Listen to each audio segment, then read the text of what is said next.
Molweni, Dumelang, Sambonani, and welcome to the AVReQ podcast, a podcast that aims to bring clarity to the concept of violence and its consequences in the lives of victims and survivor groups, as well as the perpetrators and their descendants.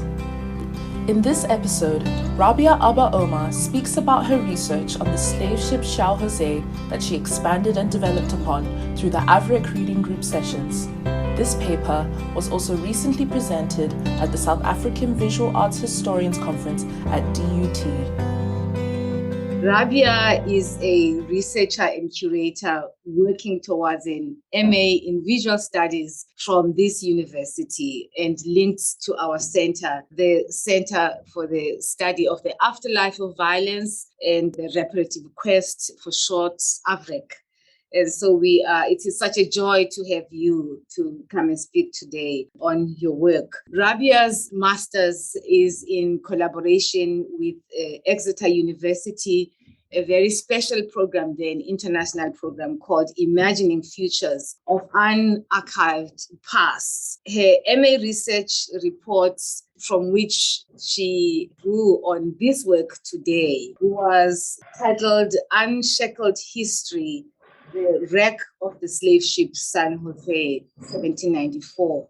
She focused a lot on the experiences of the people who worked on the project, from diving, researching, and curating the exhibition, to explore how their experiences were translated into the affective atmosphere of the exhibition. Let us please welcome Rabia. Thank you very much, Prof. Pumla. And so good afternoon, everyone. Thank you very much for joining in person and virtually, and for making the time to be here today. As Prof. Pumla has said, my name is Rabia Omar, and today I will be presenting some research I did while I was at Wits University as part of Professor Isabel Hofmeyer's Southern African Literature's Hydrocolonial Perspectives project. On 27 December 1794, the São José Paquete d'Africa wrecked near the shores of Cape Town, just off Clifton Fourth Beach. The ship set sail from Mozambique Island with 512 enslaved people held in the hold. And as the ship wrecked, 212 enslaved people succumbed while it broke into pieces. The Zico Museum Slave Lodge in Cape Town has a permanent exhibition dedicated to this part of South Africa's slave history, entitled Unshackled History, the Wreck of the Slave Ship São José, 1794.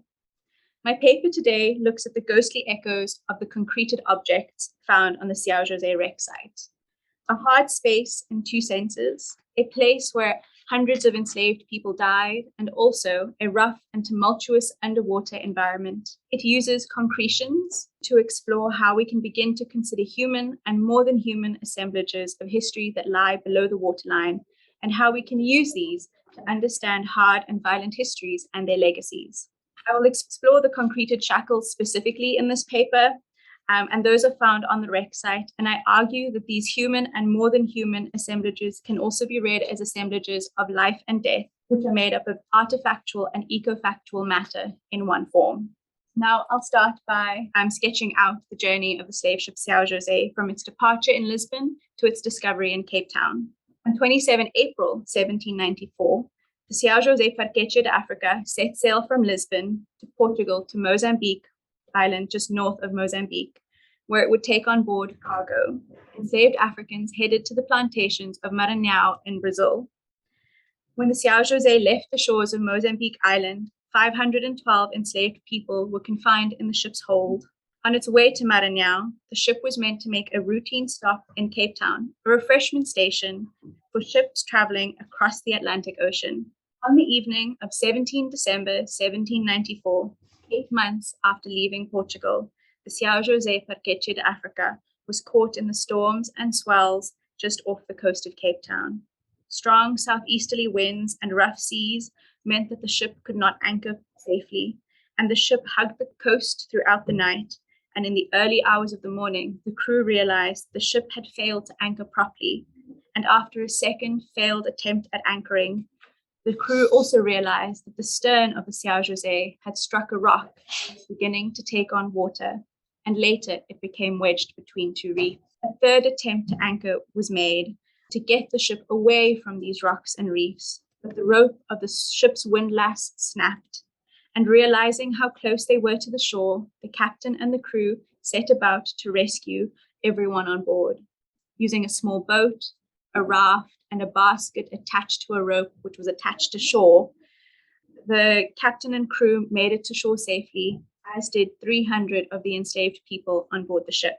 The remaining 212 enslaved people drowned as the rough seas broke the ship to pieces and it sank to the bottom of the sea floor. The São José wrecked and sank no more than 100 meters off the shore of Clifton. The surviving enslaved people were sold shortly after reaching Cape Town to local slave owners, except for 11 who died in the days after the tragic wreck. In 2015, the SlaveReX project announced that they had found the remains of the São José Paquete d'Africa. The SlaveReX project is a global collaborative research project with the mission of uncovering lost and submerged stories to help communities understand and come to terms with a history that has for a long time been considered unknowable through the lens of using slave ships. The Eco Museums of South Africa and the Smithsonian National Museum of African American History and Culture are partners of the SlaveReX project. The textual archive on the São José is quite thin and spread out between South Africa and Portugal. However, from the few archival documents and the footnotes of other researchers, the researchers and divers of the SlaveReX project team were able to reconstruct the passage and the story of the São José. While looking for references to ships that wrecked near Cape Town at the height of the slave trade, Jaco Boshoff of the Eco Museums found a footnote of a reference of another researcher who was studying the Dutch East India Company Daily Journal, and it read, quote, "A Portuguese ship ran aground in a place called Camps Bay, approximately 6 kilometers from Cape Town, and 200 of the 500 slaves on board perished," end quote. This one passage provided a location for where the SlaveReX project team could start the search for a slave wreck in the waters around Cape Town. Later, the team found the deposition of the captain of the São José. In his deposition to a Dutch lawyer days after the wrecking, Captain Manuel João located the site of the wreckage under the well-known mountain Lion's Head. The discovery of this deposition refocused the search of the SlaveReX project team to concentrate their efforts on Clifton rather than on Camps Bay. The final discovery, which confirmed the SlaveReX project team's hunch, were the iron ballast bars. Jaco Boshoff discovered the first iron ballast bar, about 2 feet in length and weighing around 39 kilograms. This discovery was further supported by an archival discovery by Steve Lubkeman and Yolanda Teixeira Duarte, who found the cargo manifest of the São José in the archives in Lisbon, Portugal, and on it the first line read 1,130 iron bars. Historically, iron bars have been used to offset the weight of a ship, and during the slave trade, since people were considered lighter cargo, the weight of the enslaved people in the hold. Only a handful of iron ballast bars have been found, and it is suggested that the iron bars were used in exchange for enslaved people at Mozambique Island. For the purpose of the South African Visual Arts Historians Conference this paper originated from, I described the wreck site where the remnants of the São José were found as a hard place, and this is for 2 reasons. Firstly, it is a place where over 200 enslaved people died as the rough seas broke the ship that they were on apart. There's little that we know about the people on the ship. The discovery of the São José was an important one for researchers of the slave trade. Because it provided more information about the journey of Portuguese slave ships from Mozambique to Brazil. As the late Peter Harries informs us, in 1793, a year before the departure of the São José from Lisbon, the Portuguese crown revoked its ban on enslaving people from its Mozambican colony in Brazil.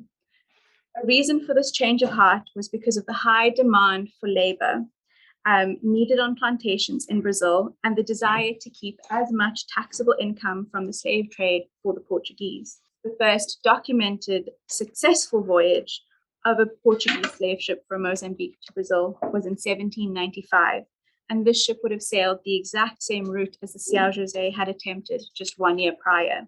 Secondly, the site is described as hard because it is a freezing cold, rough, and dangerous site. Located between reefs and boulders, the divers I had interviewed all described the site as a washing machine, saying that when they were diving on the site, currents would push them from one side to the other in a matter of seconds, sending them spinning and turning and leaving them meters away from where they were previously.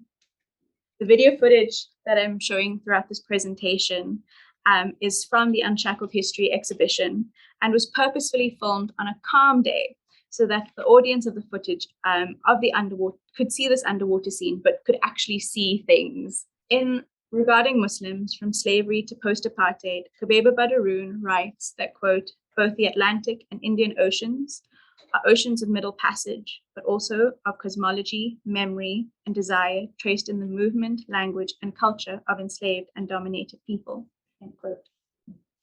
To think of the seas or oceans as memory requires a reorientation from historical and geographic considerations away from the firmness of land and towards the fluid vastness of their watery being, as illustrated by Renisa Mwani. This means no longer being bound by the surface of land, but rather turning downwards and towards sinking deep within the depths of the ocean, much of which are still uncharted. In fact, more than 80% of the sea is still unmapped, unexplored, and unobserved. In addition, it requires us to think of the many roles that the ocean plays and has played: an ecological environment, one over which storms develop, one in which we can find forms and remnants of human life and existence, like the Pacific garbage patch, or underwater cultural heritage, such as shipwrecks. Also one where there's a thriving sea life, coral, fish, and various other microscopic organisms. Renisa Mwani also points out that viewing the ocean as a holding space of slavery and of memory reminds us that these two are deeply connected, and that these histories of capital, exploitation, racial discrimination, and death are connected with the sea. In addition, she suggests that by reading the ship as a historical artifact and as memory, we glean from it the interconnected histories of geography that lie below the waterline, the developments of technology, the development of global capitalism, and the forced passages of enslaved people, of migrants and refugees, all which are ongoing today. Central to today's presentation is the shackles found on the wreck site of the São José, and the question of what can these tell us if we read them as memory artifact, as Mwani suggests we do with the ship. Just over 228 years after the physical journey of the slave ship São José, the ship continues a different journey by helping us to remember and grapple with the global impact of the Atlantic and Indian Ocean slave trades. The Unshackled History exhibition is based at the Iziko Museum Slave Lodge in Cape Town, close to Company Gardens. And the exhibition opened on the 12th of December, 2018, and it guides visitors through the story of the slave ship São José. The exhibition was primarily curated by Yaku Bosho, alongside his colleagues in the Marine Archaeology Department at the Iziko Museum, as well as the curators at the Iziko Slave Lodge. Importantly, when the archival record is so limited, as it is with the São José, the ship and the objects found around and in the wreck site are vitally important or necessary in guiding us to understand the story of the São José, which is why I'm focusing on the concreted shackles.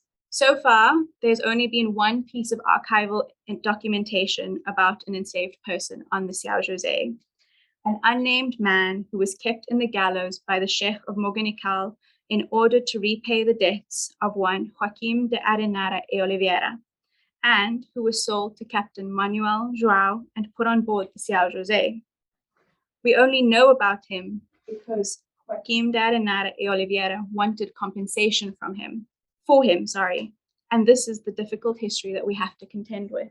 In his video presentation for the Post-Imperial Oceanics Conference in 2020, Killian Quigley describes concreted objects as, quote, ambiguous assemblages of human and more than human, artifactual and ecofactual matter, conduct, and history. He asks how we can interpret these processes of making oceanic memory that are ongoing and their futurity.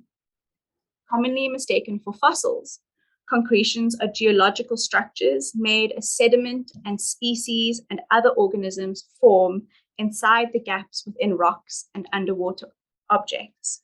The preservation for submerged items is a very long one, with many calculated steps needed to stabilize the objects that have been removed from their salty underwater environment and brought onto dry land. The process needs to happen in order to stabilize the object so that they can no longer continue to decay and rather can be preserved. And in the case of many concreted objects, a lot of focus is placed on removing the concreted matter entirely in order to study the original object, as we see with the shackles that I'll be talking about today. And what I want to ask about this is what conceptual possibilities can emerge when we engage with the object and the concretion on it. So not separating the two, but engaging with them together. Ian Quigley draws out 3 possible outcomes for concretion, and I want to focus on 2 of them, specifically, and focusing on how they relate to the shackles found on the slave ship São José. The first process is preservation. As the items are submerged, they begin to erode.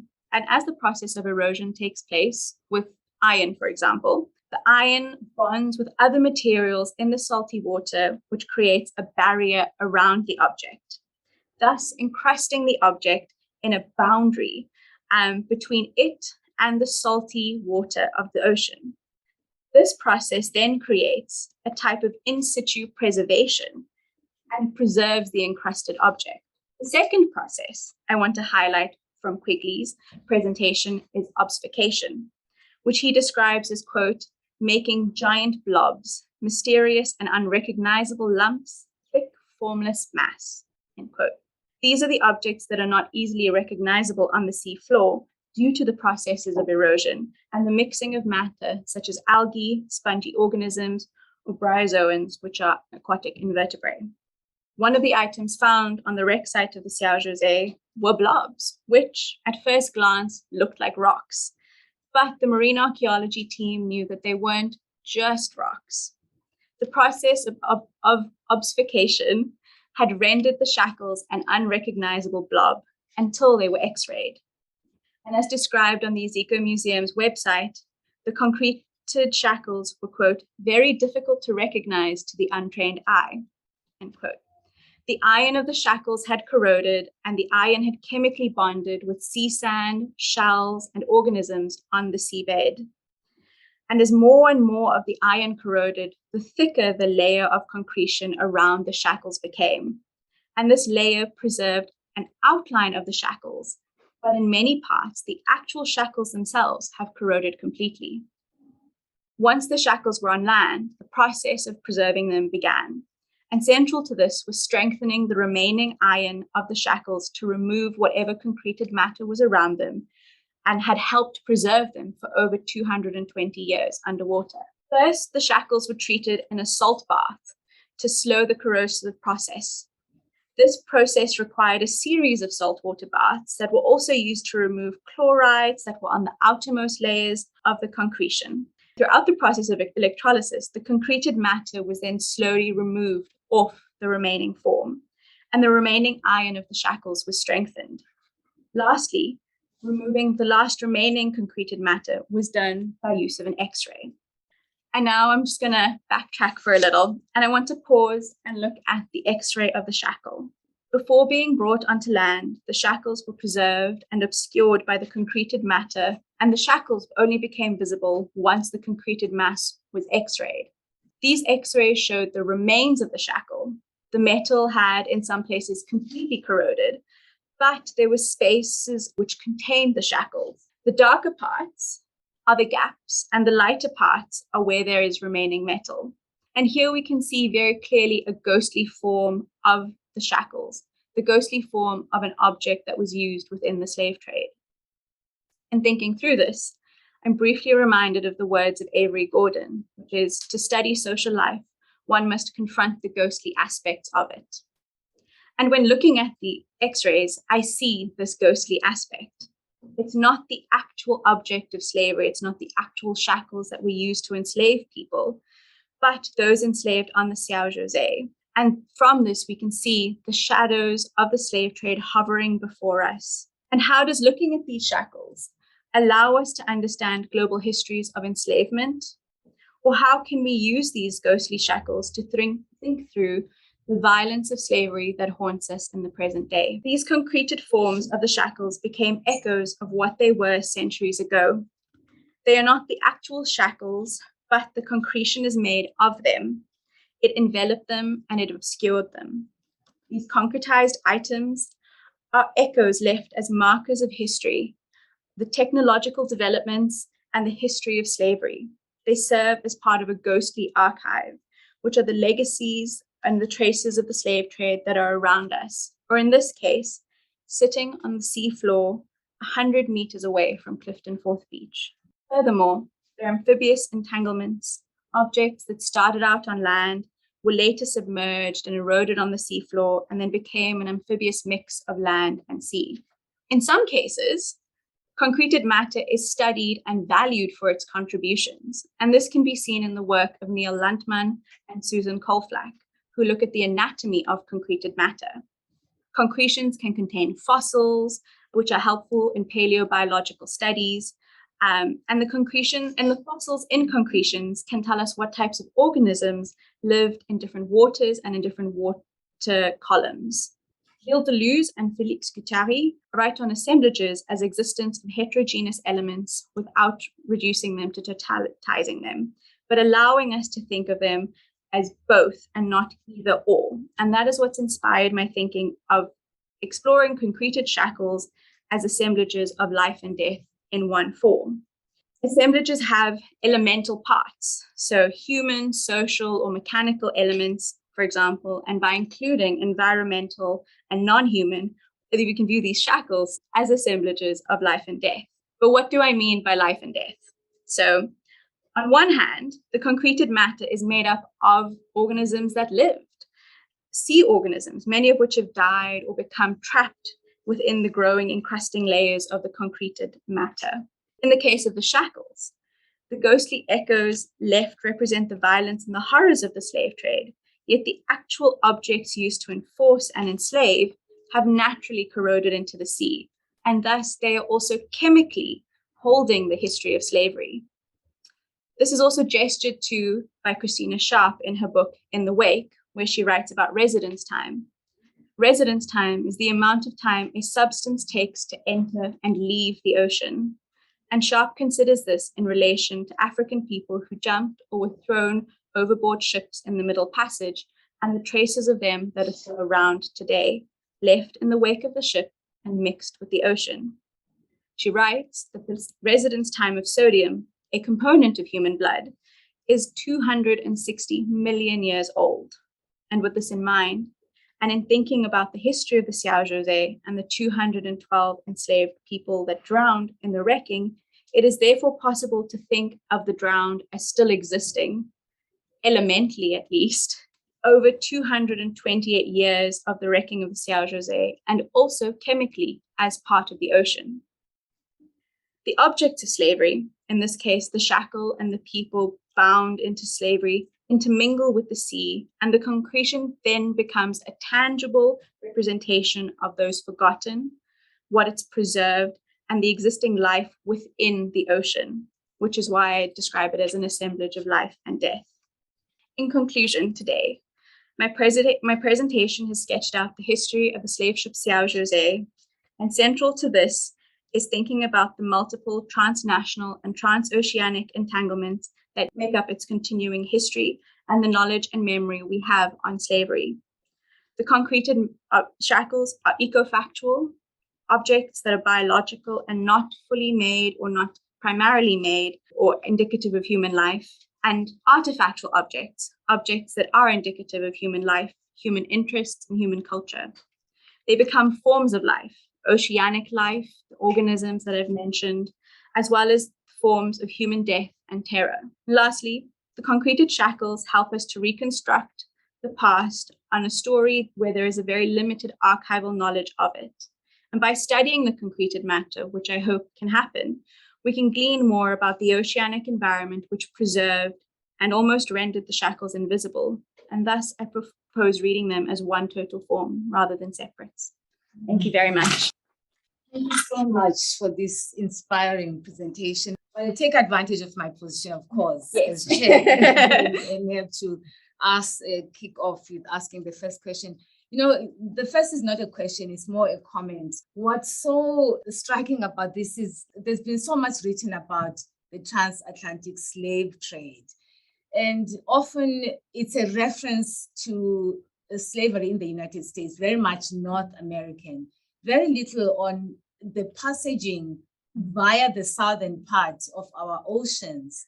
And I wonder, just a comment whether you're thinking about just this scholarship in this field of enslavement in these areas of ours, when there is such a physical presence of a ship that sank within South African borders and our own history of slavery. I wonder what your thoughts are about just this field of that has become a booming field of interest within the scholarly community in the northern parts of the globe. That's one, it's a comment. The other one is a question. This notion of the imagery that you use of ghosts, the ghostly, the language of ghosts in reference to the artifacts, rather not, one might consider them, artifacts, but these are the concrete remembrances of what existed at the time with the people who were killed and the evidence that they were shackled with these iron bars.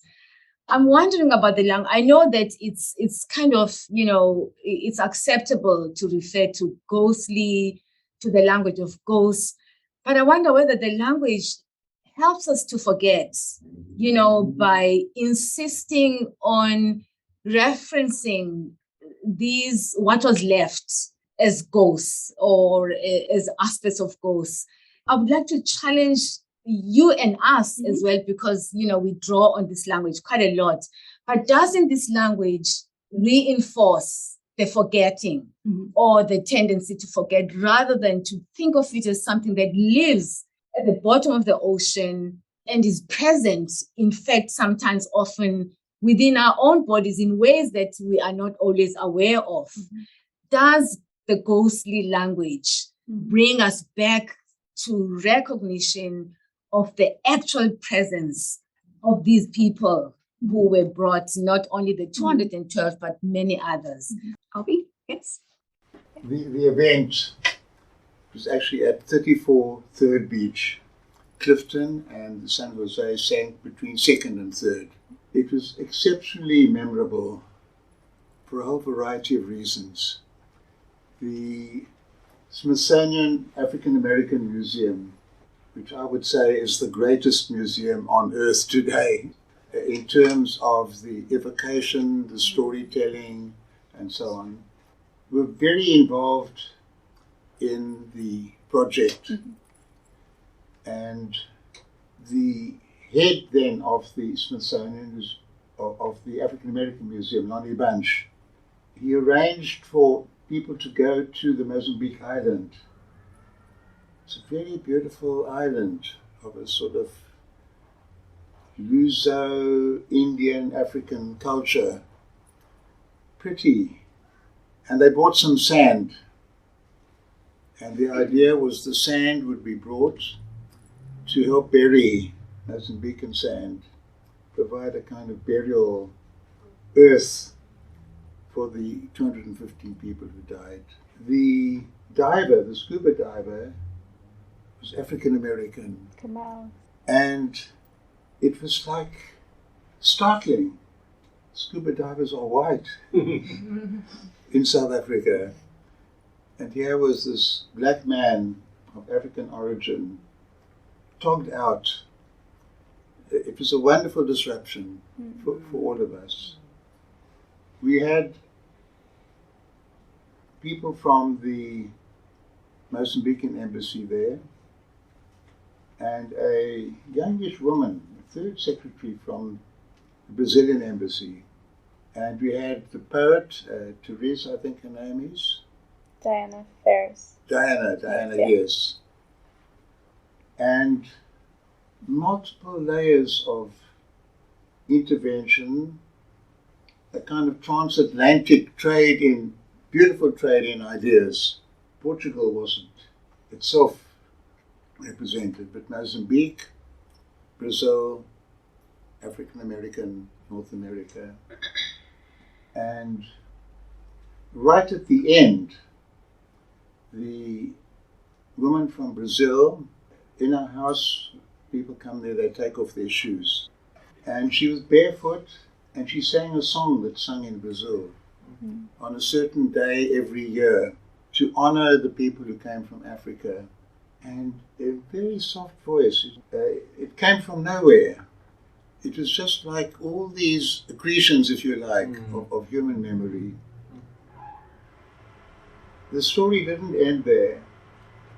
A couple of years later, I'm taking a group of, we want to set up a museum and archive on Constitution Hill.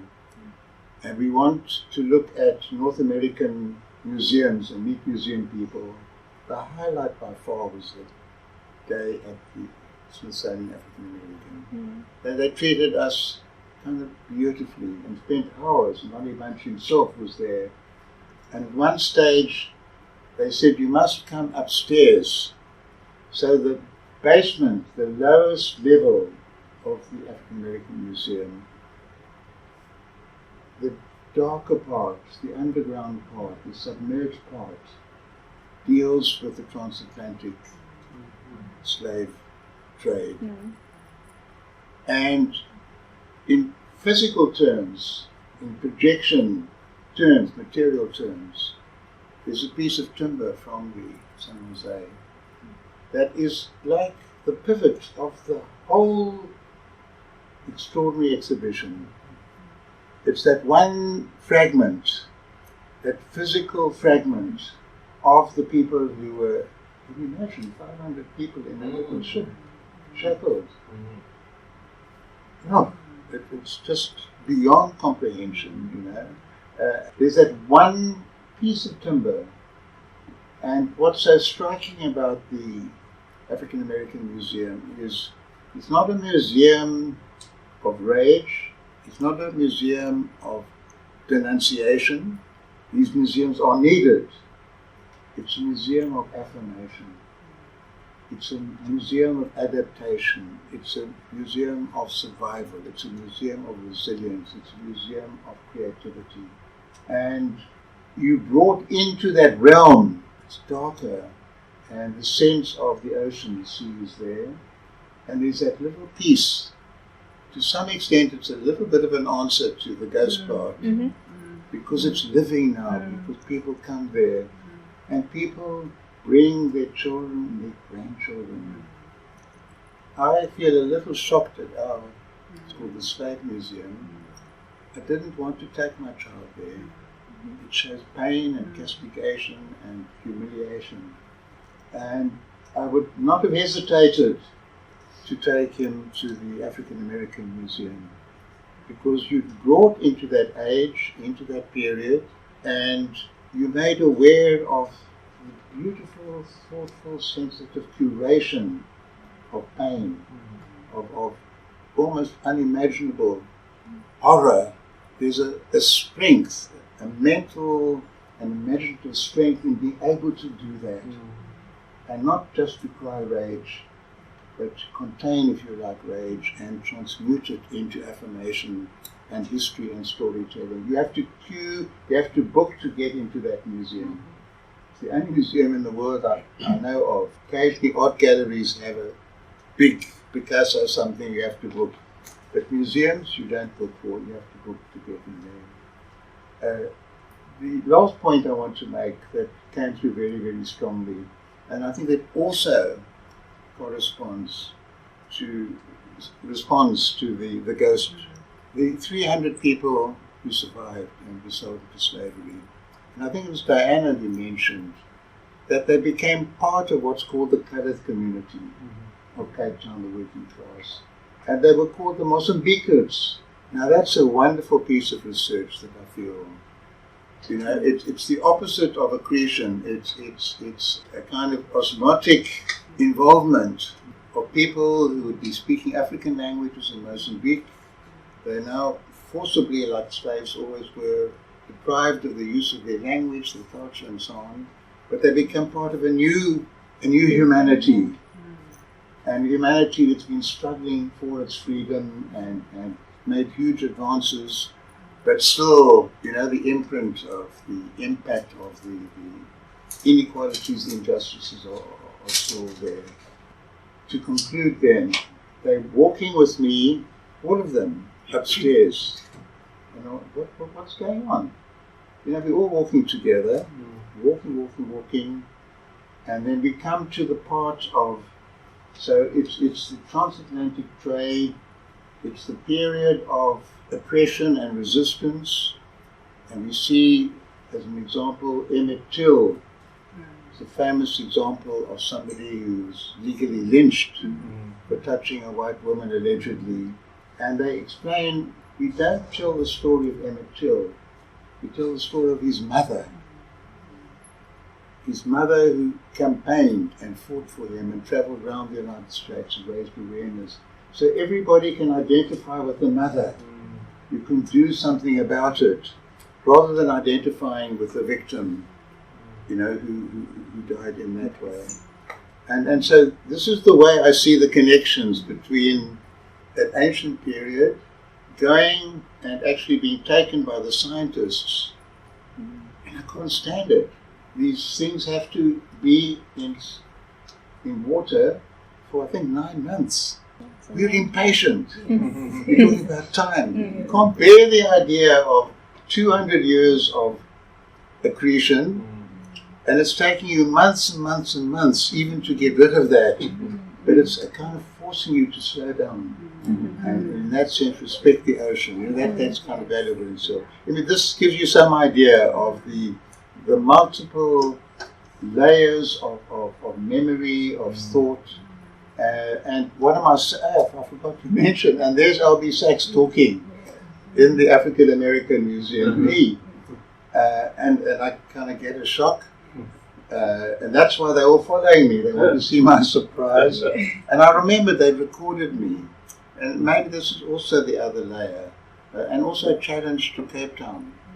That here we've got this. I said, I'm living in paradise. And I discover I'm living in hell. And it's more than a metaphor. You couldn't get a more stark representation of the tensions, the inequalities. That Clifton is now associated with wealth and ease and ultimate destination, and where the millionaires go to get their feet, because they love walking in the sand and not being all dressed up, and they love just being able to have a dip. And that's Clifton. And there's the other Clifton.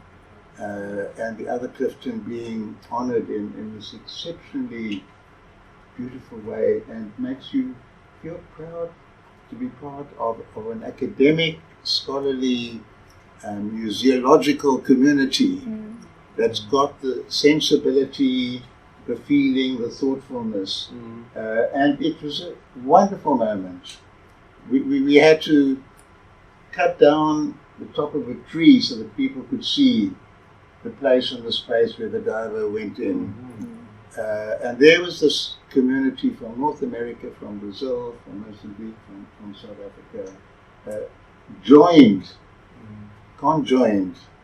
That's the ultimate word. That it's not the ancestors, it's there must be a word. And I think Cape Town also needs some way of marking that place and space. It's not clumsy. It's got to be super refined out of respect for the nature of the place. There could be telescopes from different areas, a little plaque, not like a flag on top of the building, sort of thing.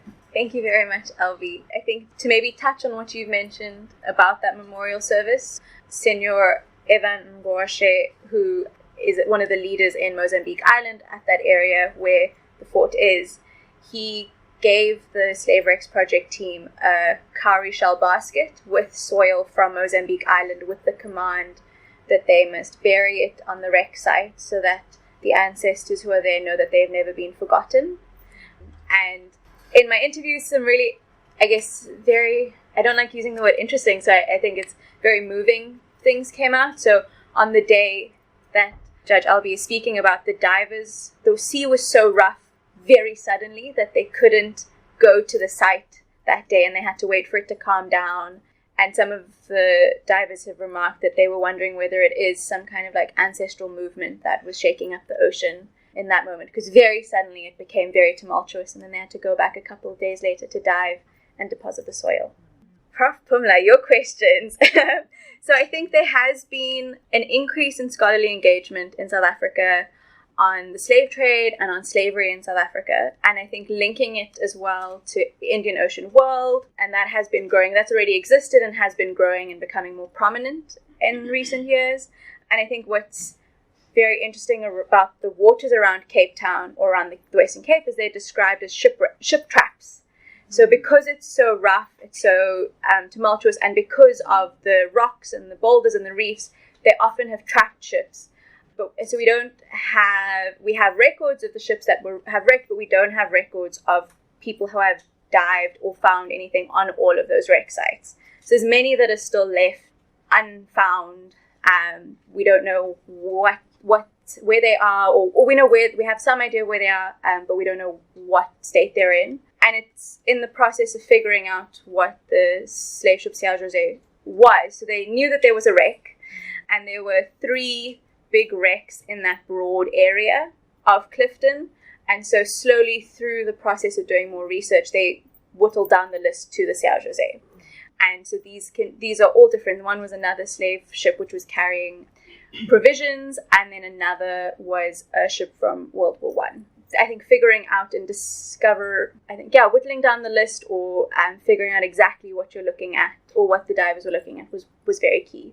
And like I said, the iron ballast bars were one of the big clues. On the language of ghosts, I think in some ways thinking of ghosts as invisible and as not having a presence helps us to forget. But if we think of ghosts and use the language of ghosts in terms of thinking of things that maybe, like the shackles, aren't exactly visible, but we know that they exist in some form, maybe not the form that they originally were, that language does help us articulate those remnants and, as the word that we use here, the afterlives. So I think there is some benefit to the word ghosts. I don't have an alternative just yet. Megan? Very nice to hear the oceanic work being presented in such an interesting, beautiful way, an interesting space. I'm following through with what's just come up with the ghosts and the language, and haunting is being commonly used as a way to, I think, move away from what's invisible and what's instead affectively attached to a person. So I'm sure you're familiar with this, but in the ways, I think that ghostliness and hauntingness produces materiality produces matter. There's some interesting literature, especially in the Caribbean, about being haunted by slaves, for example, especially in the voodoo religion, and the different deities and practices that then come from that become quite materialized and concretized, because there's no ability to release from that memory that persists. So it's almost coming into this present world because it's been suppressed, silenced, pushed into a sinkhole that has excess, right? So that excess is this kind of grabbing, haunting that matters this world. And I think there's perhaps what you're touching on here, this part with the divers going down and then experiencing a sudden change of oceanic activity that stirs. These kinds of moments, at least in the sciences and marine biology, I think are not really taken seriously enough because they don't fit into kind of paradigms of methodologies. So there's a lot that the humanities can do inside these spaces, and it's really interesting to see that the embodied experience of what happens when you're engaging in these spaces, often through scientific paradigms, because that kind of training gets you into these positions, for example. But there's more to it. So that kind of transdisciplinary crossing over is so interesting. Thank you. And that was something that I experienced. So everyone that I interviewed had a moment where, nearly everyone was traditionally from the sciences, so marine archaeology, had a moment where the project shifted for them. And it was no longer just science and no longer just diving. And that's what I really wanted to capture, or to look at how that's captured within the exhibition. And it isn't really, the exhibition is quite scientific, but that moment which people had changed their perspectives on the project completely. So it was no longer just, I'm going out to the site and I'm diving and it's difficult, but it's like, oh, these were people and these were histories and this happened, and we are living with all of this today, and my family members are living with this today. And that grappling that the researchers and the divers had to do was very important in shifting that away from just purely scientific. The value of the humanities. I mean, also, even when we venture into the terrain of the humanities as a language or as a frame for us to look into what's happening, to not so much look for answers. It's the unexpected. It doesn't have a language it may not have a language, that we are constantly looking for explanation, which sometimes does not lead us to words in that sense of there is a word for it. Sometimes there are things that it's an occurrence, it's a phenomenon, you're encountering it. That makes it valuable, and the fact that you can name it or you can explain it doesn't make it less important in the discovery of knowledge. So in other words, it's a different kind of knowledge production that doesn't lead us to words necessarily. And that becomes our challenge. I mean, we were watching Abi as he was sharing with us what happened, and you could see the embodied, how even now, he's talking about something that happened several years back, but it's so present that you could feel just in the way that he was talking and expressing. How do you talk about this? What does Abi say when he says, it says my body, and he gestures in this way. So there's something about all of that calls us into finding ways of conveying that these things live. It's the lived memory of this past that, as you can see, is playing out in the way that we are all connecting with it. Thank you, Rabia, for your presentation. I can see that you're passionate about the work and you took time to really go deep into it. My question is maybe just more of a personal one about what led to your interest in it and where you situate yourself within the research, and if that's something you're considering. Thank you. I'm obviously not. I think what I found inspiring of your paper was just on a theoretical level, also bringing lots of binaries and dichotomies together. So, I work on this project of the human rights of future generations and looking at indigenous knowledge systems of the living dead, the living and the yet to be born, living in harmony with the natural environment. I was just thinking of you bringing archaeology, oceanography together in a sort of ethiography of slavery. To what extent can that also start giving us some insights on the environmental harms and how that intersected with sort of the indignity of that time? And how can that also destabilize the way that we understand those moments? Anyone else? So, Ijoma, what drew me to this was, so after studying and doing my honors here in Stellenbosch in history, I wanted to do work that looked at how does history impact the present. And I didn't really know the language for that, but I knew that just studying the past and leaving the past in the past wasn't what I was interested in. And so spoke to Professor Isabel Hofmeyr, who Megan has also worked with. We were oceanic humanities buddies. And Dr. Nicola Klitter from Wits. And started looking at heritage studies. And that sort of gave me a language to look at how does the past impact the present. And I've always been drawn to studying slave history and histories of enslavement and how that happened and looked like and took place in South Africa.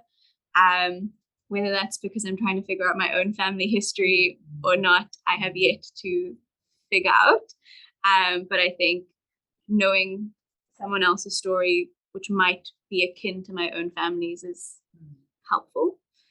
Yeah, and so I came across Robert Ross's work on slave history in South Africa, and then also came across a map of slave shipwrecks along Cape Town, and just started Googling each of them to see what I could find, and came across the São José, and that's sort of what drew me into this project. And then started looking at the exhibition, and then it became what it is today.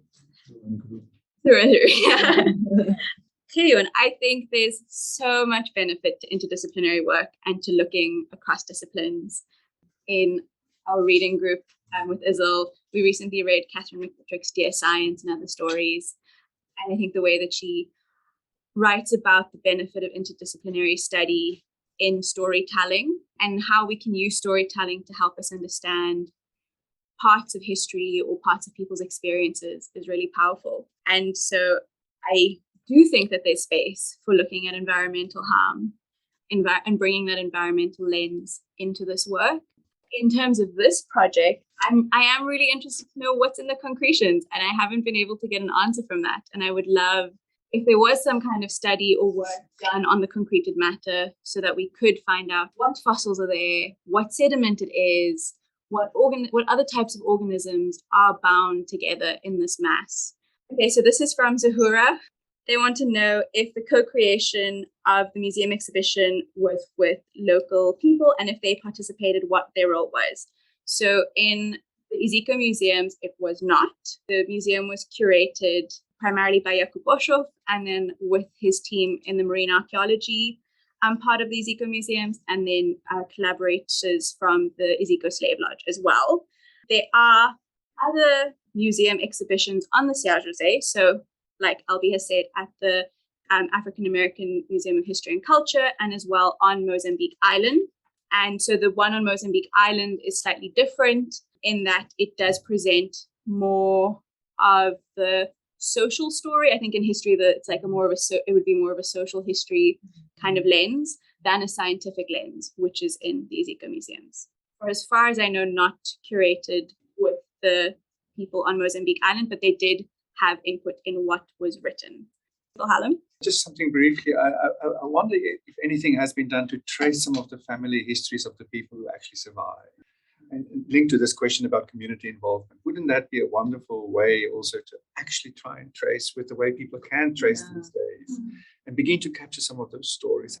I wonder, has anything been transmitted across generations of family stories of people who are somehow connected? So to flesh out that part of the story and then to weave it back into this exhibition or this kind of exhibition, I think could be a really fascinating. I'm sure some people have done work on this. So that's just, and then as perhaps a comment, and we've had this conversation, but I'm intrigued by what your work in this particular case is contributing to our understanding of the reparative quest in AVReQ and beyond. Because by bringing in the oceanic dimension, and I'm thinking at the moment at this university, people are talking about the need to deepen transformation. Once you begin to reflect on what does it mean to deepen transformation, then I think you're providing us with not only a metaphor, but actually a very concrete way to say, this is what it means to deepen transformation. So let's talk about how do we do this together. So thank you for that. No problem. Rabia, thank you so much for this presentation. I literally tear up every time I think about the conversations you've had. And I'm particularly interested in this memory aspect. And I'm wondering now, as a historian who embarked on this, and also as a curator who embarked on this project, would you say our role as historians, because I in my own research, I'm also thinking of the physical and, how do we read the physical also as a site of memory? What was your process really in doing that? Do you think you did a curation in your project? or do you think it was more historical, sort of like a historiography, like blueprint like that? Because I view this as you having curated this for us. For honesty, for me, this is. But what do you think this process has done for you, both as curator and as a historian? We could do now and then as well. You refer to the amphibious nature of the objects that were found. But I'm particularly interested in what ways does your work speak to either public engagement or the ways in which this history has been memorialized in these three different contexts. For instance, you speak about the social history aspect, and then I've seen this exhibition and those clips that you show is prominent in Ezekiel, and then the difference, how that is different to the North American context. So how does your work speak to the various iterations of this history? Just connecting to what Nomzamo has said about you as curator, what struck me throughout was the beauty of the objects and also the way you present them and speak of them with the concretions. And I mean, these are such horrific objects, actually. So it's like a mixture of horror, but also real beauty. And I was thinking, obviously, you as a curator and as someone like who looks at things, like obviously that beauty is there, or you relate to it in some aesthetic sense. And then it's so weird to look at objects such as this as beautiful objects, but it's also, of course, what the ocean did to them, what makes them beautiful. So I was just, if you want to reflect on that as part of thinking of your role as curator. Yeah. Some really nice questions. Thank you. So, Nomzamo, yes, this project was definitely curated in the way that I looked at it, looking at the specific, in this case, the specific object. So there were many objects that were found on the wreck site. So you have like forks and pieces of wood and the shackles and the pulley block and then the iron bars. But what drew me specifically in this, especially with this, was the concreted matter and this very strong urge from the scientific side to get rid of it. And we have to preserve the object and we can get rid of the concreted matter. And then in thinking of and conceptualizing I think also as a curator, maybe I'm interested in how can we think of the two together and as this object as it was and as it was preserved underwater without separating them. Yeah, so there's another object that I also love talking about from the wreck of the São José, which is a piece of wood. And it's a type of wood found in Mozambique, which is so dense that it survived the 220 years underwater. And on it and the water damage is only a few centimeters deep. So it's like this massive, very chunky piece of wood. And on it are mollusks that are only found in the intertidal zones around Mozambique. And those have traveled on the ship. And when the ship wrecked, those mollusks lived and then died in the waters around Cape Town. And you still have those shells of the mollusks on the piece of wood. And that as well, just thinking about how ocean life traveled forcefully and how we've forced that movement and that passage. Yeah, I think there's a lot of ways that we can conceptualize that. And then to think with the amphibian in terms of the different iterations of the museum, what I was trying to understand in part of my research was how do the ways that the curators perceive these objects and perceive this history impact the way that the history is told. So, and then also looking at the wider museum space. So at the National Museum for African American History and Culture, it's built up in different layers. So the bottom layer is slavery, and then you build up through the African American experience in the US. Whereas so then the objects of the São José are used as examples of broadly the slave trade, but also then touch points with a specific story. Even though the São José was never destined for the US, it was no connection that we know of yet or now to the North America, whereas there was for South America. Whereas in South Africa at the Slave Lodge, the exhibition is almost viewed as like, this is an example of a ship.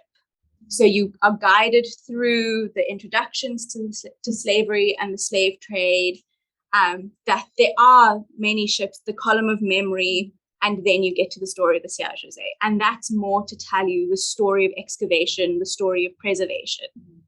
The museum in Mozambique, so I've only just seen the Museum of African American History and Culture. I've also only seen the images of that and then interviewed people. So that is part of a museum on Mozambique Island, and it's a room with, it's pretty standard and it's panels with text, but there are no objects there. And so that's also another question that we can ask of, like, who gets the objects and what does it mean in terms of who is allowed to have them and whose history it belongs to. Thank you for listening to this podcast. For more, you can check out our website.